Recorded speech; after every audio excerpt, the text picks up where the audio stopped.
नमस्कार दोस्तों, आज हम आपको अजा एकादशी व्रत कथा सुनाने जा रहे हैं। एकादशी के दिन इस कथा का श्रवण करने से समस्त मनोकामनाएं पूर्ण होती हैं। तो चलिए शुरू करते हैं। धार्मिक मान्यताओं के अनुसार कहा जाता है कि जन्माष्टमी के बाद जो अजा एकादशी आती है उस दिन व्रत पूजन करने से समस्त एकादशियों का पुण्य प्राप्त होता है और विधि विधान से पूजा पाठ करने से समस्त पापों का नाश होता है और इसी के साथ वैकुंठ की प्राप्ति भी होती है। तो चलिए कथा शुरू करते हैं। बहुत समय पहले की बात है, एक ऐसा गांव था जहां जीवन की मधुर धारा बहती थी, जहां प्रकृति एक नई सुबह की कहानी लिखती थी। वहीं एक छोटे से कोने में एक छोटी सी कुटिया थी जहां पर एक वृद्धा निवास करती थी। उनका नाम शायद ही किसी को याद हो, इसीलिए सभी लोग उन्हें दादी माँ कहकर पुकारते थे। उनके सफेद बाल और झुर्रियों भरा चेहरा, जिसे देखकर लगता था कि जीवन के कई उतार चढ़ाव उन्होंने देखे होंगे। उनकी आंखें करुणा, प्रेम और एक अटूट विश्वास से बंधी हुई थी। उनका जीवन अभावों से भरा हुआ था। उन्होंने कभी भी धन दौलत और ऐशो आराम की कामना नहीं की थी। उनका परिवार कौन था और वह कहां से आई थी, इस बारे में भी कोई नहीं जानता था। वह एकदम इस दुनिया में अनाथ थी। उनका आगे पीछे कोई भी नहीं था। उनके पास कोई ऐसी वस्तु नहीं थी सिवाय एक विश्वास के, जिसने उन्हें हर दिन जीवन जीने की प्रेरणा दी थी। दादी माँ की दिनचर्या एकदम साधारण थी। सुबह उठकर स्नान आदि करके कुएं से पानी लाना, अपनी कुटिया की साफ सफाई करना और फिर उन्हें जो भी भिक्षा में मिल जाता उसी से अपना जीवन यापन करती थी। इन सब साधारण बातों के बावजूद एक बात थी जो उन्हें साधारण से असाधारण बनाती थी, और वह थी उनकी एकादशी का व्रत। हर माह की एकादशी को वह अन्न जल त्याग कर पूरी श्रद्धा भक्ति भाव से एकादशी का व्रत पूजन जरूर करती थी। यह व्रत उनके लिए एक धार्मिक अनुष्ठान नहीं था, बल्कि एक आत्मा का पूजन था और उनके जीवन का एक आधार था जो उनकी हर सांस में बंधा था।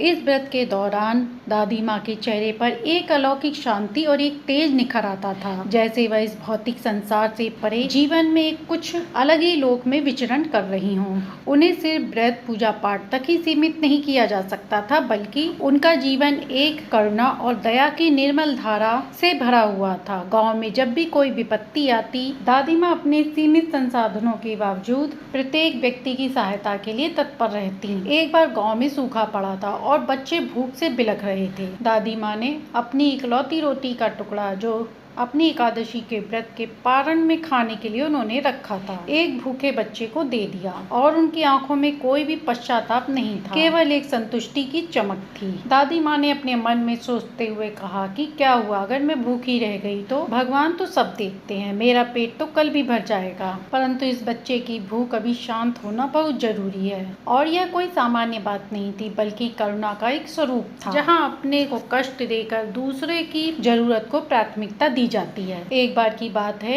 एक आवारा कुत्ता था जिसे गांव वाले पत्थर मार रहे थे। वह डर से भागता हुआ दादी माँ की कुटिया के पास आ गिरा। लोग उसे पत्थर मार रहे थे। दादी माँ ने जब ये सब देखा तो उनकी आंखों में दर्द और डर की परछाई थी। बिना एक पल रुके कि उन्हें पत्थर लग जाएगा, उन्होंने उस कुत्ते को उठाया और उसके घाव को अपनी पुरानी साड़ी के टुकड़े से साफ किया और गांव वालों को समझाकर वहां से अपने घर जाने को कहा। जब सभी गांव वाले वहां से चले गए तो उन्होंने उसे दूध पिलाया। फिर दादी माँ ने कुत्ते से कहा, अरे तुझे भी जीने का हक है। दादी माँ ने उस कुत्ते को अपने पास रखा, उसकी देखभाल की। यह दया थी जो बिना किसी अपेक्षा की थी और बिना किसी भेदभाव के हर छोटे बड़े जीव के प्रति थी। दादी माँ के लिए पशु पक्षी भी ईश्वर की रचना थी। उन पर, जीवों पर दया करना ये किसी दिखावे के लिए नहीं था, ये दादी माँ के स्वभाव में ही था। दादी माँ का ये प्रेम केवल मनुष्यों तक ही सीमित नहीं था, वह हर बहती हुई नदी से, हर वृक्ष से और हर पशु पक्षी से उतना ही प्रेम करती थी जितना कि मनुष्य से।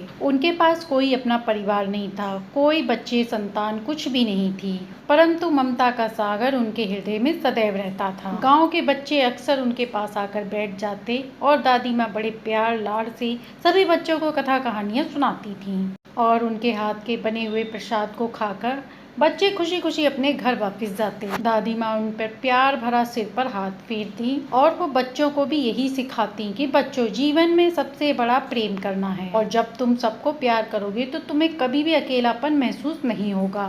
उनकी यह बातें बच्चों के मन में उतर जाती थी। एक बार एक छोटी सी अनाथ बच्ची थी और वो अपने माता पिता को खोने के बाद गाँव में अकेली रह गई थी और कोई भी उसे अपनाने को तैयार नहीं था। तब दादी माँ ने ही उसे अपनी कुटिया में पनाह दी थी। दादी माँ ने उस बच्ची को अपने आंचल में पाला। वह उसे नहलाती, खिलाती और रात को सोते समय भगवान की कहानियां सुनाती। उस बच्ची की हंसी जो पहले खो चुकी थी, दादी माँ की कुटिया में फिर से गूंजने लगी। यह एक ऐसी ममता थी जो बंधन से परे थी। यह निस्वार्थ वात्सल्य था जो हर अभाव को भर देता था। दादी माँ ने उस बच्ची को जीवन का अर्थ सिखाया और बताया कि प्रेम और दया के बल पर ही इस जीवन में सुख पाया जा सकता है। दादी माँ का जीवन धर्म का एक नया उजागर था। उनके लिए धर्म केवल पूजा पाठ करना ही नहीं था, बल्कि सत्य बोलना भी था। ईमानदारी से जीवन जीना, किसी का अनर्थ न करना और हर परिस्थिति में धैर्य बनाए रखना ही धर्म था। जब कोई किसी के साथ अन्याय करता तो दादी माँ भले ही सीधे हस्तक्षेप न करती, परंतु उनकी आंखें अधर्म को पहचान लेती थी। वह अपने मन में ईश्वर से प्रार्थना करती कि सत्य की विजय हो। गाँव में कुछ ऐसे लोग भी थे जो दादी माँ का उपहास उड़ाते थे। सभी लोग कहते, क्या मिलेगा इस उम्र में इस बुढ़िया को इस व्रत उपवास को करके। एक व्यक्ति ने कहा, पेट खाली रहता है और भगवान भगवान करती रहती है, क्या स्वर्ग की सीढ़ियां चढ़ जाएगी।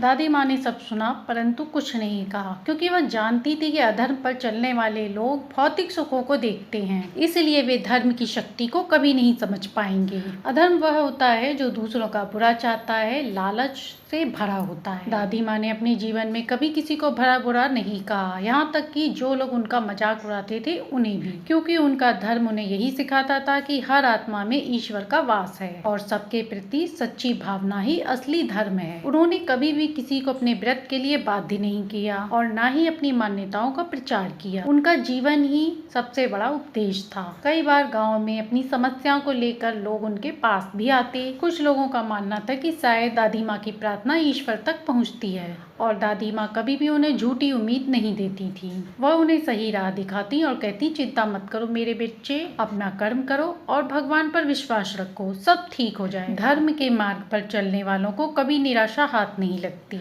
उनके प्रवचन एक संतों की तरह लगते थे, क्योंकि उनके वर्षों की साधना जो की थी, समय का चक्र अब और गति से चल रहा था। दादी माँ की उम्र बढ़ रही थी और शरीर कमजोर हो रहा था, परंतु इसके बाद भी उनकी आत्मा की ज्योति कभी मंद नहीं पड़ी और वह अपनी अजा एकादशी का व्रत उसी श्रद्धा भक्ति भाव से करती रही जैसे वह अपने नए समय पर करती थी। उनकी आवाज भले ही धीमी हो गई थी, परंतु उनके वचनों में वही अलौकिक मिठास थी। एक दिन दादी माँ अपने वर्ष की अंतिम एकादशी का व्रत कर रही थी। उन्हें अपने शरीर पर एक अजीब सा महसूस हुआ। उनकी सांसें धीमी होने लगी थी, परंतु मन में भय नहीं था। बस वह यही सोच रही थी, क्या मेरे प्रभु मुझे अपना लेंगे। उनकी आंखें बंद हो गईं और उन्होंने उसी समय हरे कृष्णा हरे रामा का जाप किया। तभी एक अजीब घटना घटी। आकाश में एक दिव्य प्रकाश उभरा। दो लोग हाथों में रस्सियां लिए धरती पर उतर रहे थे। वे यमदूत थे। उनको देखकर ही भय और आतंक महसूस हो रहा था। वे यमराज जी के आदेश पर जीवात्माओं को अपने साथ यमलोक ले जाने के लिए आते थे। गांव के लोग ये देखकर कांप रहे थे, क्योंकि उन्होंने इतनी पास से यमदूतों को कभी नहीं देखा था। यमदूतों की आंखें लाल थी, उनका शरीर भयानक था।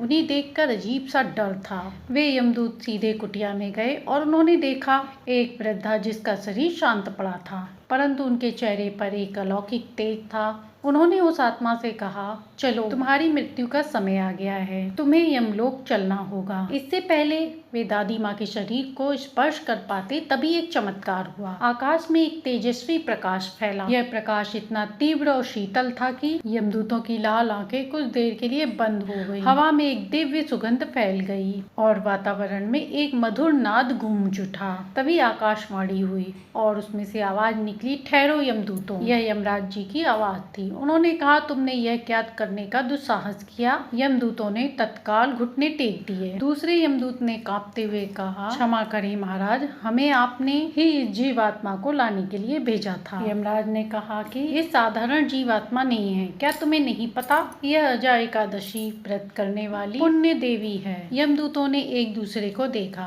क्योंकि उन्हें अजा एकादशी का ज्ञान नहीं था। यमराज जी ने कहा, इसने अपने जीवन काल में अनेकों एकादशी के व्रत किए हैं और इन्होंने केवल व्रत ही नहीं बल्कि करुणा दया भी रखी है। इन्होंने कभी भी अधर्म का मार्ग नहीं अपनाया। इन्होंने असहाय लोगों की मदद की है, लोगों की भूख मिटाई है, प्यास मिटाई है, बेसहारों को सहारा दिया है। इसकी भक्ति इतनी प्रबल है कि इन्होंने मृत्यु को भी पराजित कर दिया है। यमराज जी की बाड़ी में अटल सत्य था। उन्होंने कहा, ये अजा एकादशी व्रत की पुण्य दिव्य स्तुति करने वाली हैं, इसलिए इन्हें मेरे लोक में लाया जा नहीं सकता। इनका स्थान बल्कि दिव्य विष्णु लोक में है। यमदूतों ने सिर झुकाया, क्योंकि उन्हें अपनी गलती का एहसास हो चुका था और वे सभी लोग वापस लौट गए अपने साथ जीवात्मा को लिए बिना। जैसे ही यमदूत गए, कुटिया के चारों ओर एक दिव्य प्रकाश फैल गया और दादी माँ के शांत शरीर से एक दिव्य आत्मा निकली, जो प्रकाश कुंज के समान चमक रही थी। ये वो आत्मा थी जिसने अपने जीवन के सांसारिक सुखों से अपने आप को दूर रखा था। तभी आकाश से एक दिव्य विमान उतरा।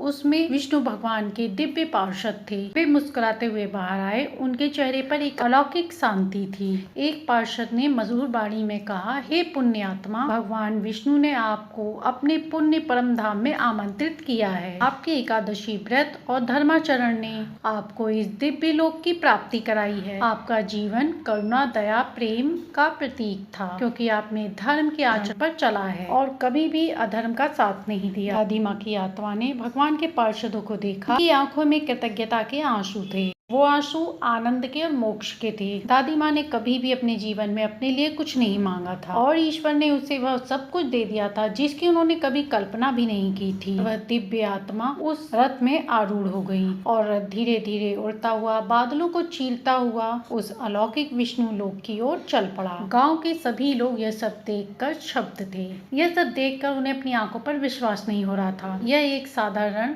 वृद्धा नहीं थी, बल्कि एक संत थी, जिसने अपनी श्रद्धा शक्ति और धर्म के बल पर मृत्यु पर विजय प्राप्त कर ली थी। गांव वालों को ये सब देखकर बड़ा आश्चर्य हुआ और उस दिन से एकादशी व्रत का महत्व और भी बढ़ गया। हर कोई दादी माँ की कथा सुनने लगा, सुनाने लगा और उनके दिव्य गाथा को गाने लगा और बहुत से धर्म पर चलने वाले लोगों ने दादी माँ को देखकर धर्म पे चलने की प्रेरणा भी ली। ये कथा हमें सिखाती है कि जीवन की सबसे बड़ी दौलत धन संपत्ति नहीं बल्कि करुणा है। अब सुनते हैं अजा एकादशी व्रत की दूसरी कथा। अजा एकादशी का व्रत हिंदू धर्म में बहुत महत्वपूर्ण रखता है। इस दिन भगवान विष्णु की देवी लक्ष्मी जी के साथ पूजा की जाती है। ऐसा करने वाले व्यक्ति की समस्त मनोकामनाएं पूर्ण होती है और समस्त पापों का नाश होता है। तो चलिए कथा का श्रवण करते हैं। प्राचीन काल में हरिश्चंद्र नाम का एक चक्रवर्ती राजा राज्य करते थे। उन्होंने किसी कर्म के वशीभूत होकर अपना सारा राज्य व धन त्याग दिया। साथ ही उन्होंने अपनी स्त्री, पुत्र तथा स्वयं को बेच दिया। वह राजा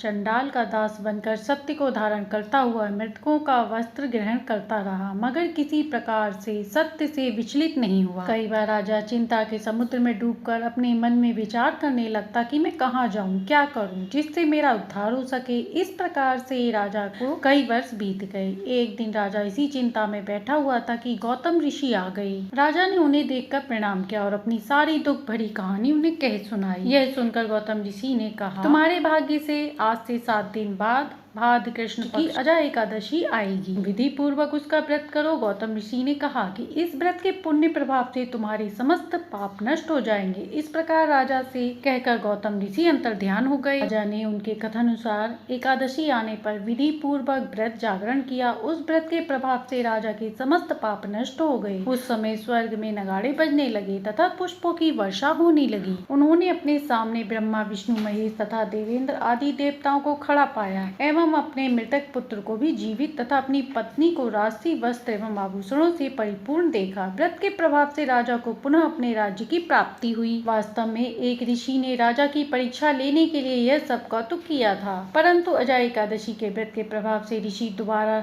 रची गई सारी माया समाप्त हुई और अंतिम समय में राजा हरिश्चंद्र अपने परिवार सहित स्वर्ग लोक को गए। यह सब अजय एकादशी के प्रभाव से हुआ। अतः जो मनुष्य श्रद्धा से विधि पूर्वक इस व्रत को करते हुए रात्रि जागरण करते हैं, कथाओं का श्रवण करते हैं, उनके समस्त पाप नष्ट होते हैं और वे अंत में स्वर्ग लोक को जाते हैं। तो प्रेम से बोलिए लक्ष्मी नारायण की जय। तो ये थी अजय एकादशी व्रत कथा। जो भी श्रद्धा भक्ति भाव से इन कथाओं का श्रवण करता है उसके समस्त पाप नष्ट होते हैं, साथ ही समस्त मनोकामनाएं पूर्ण होती है। तो प्रेम से बोलिए लक्ष्मी नारायण की जय। यदि हमारी कहानी पसंद आई हो तो लाइक सब्सक्राइब करें।